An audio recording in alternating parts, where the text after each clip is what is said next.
يستعد المنتخب السعودي لمواجهة المنتخب المكسيكي يوم الأربعاء المقبل بحول الله تعالى ضمن منافسات الجولة الثالثة من كأس العالم بقطر 2022.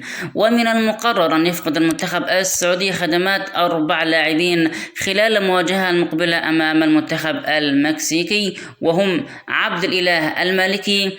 لن يشارك عبد الإله المالكي في مواجهة المنتخب السعودي والمنتخب المكسيكي بسبب تراكم البطاقات الصفراء. سلمان الفرج، وسيغيب قائد الفريق سلمان الفرج عن مواجهة المنتخب السعودي والمنتخب المكسيكي بعدما تعرض لإصابة قوية خلال مشاركته أمام المنتخب الأرجنتيني في الجولة الأولى. ياسر الشهراني، سيفتقد المنتخب السعودي لخدمات ياسر الشهراني الذي تعرض لإصابة قوية في الوجه خلال مشاركته أمام المنتخب الأرجنتيني جعلته يغادر قطر إلى السعودية لتلقي العلاج.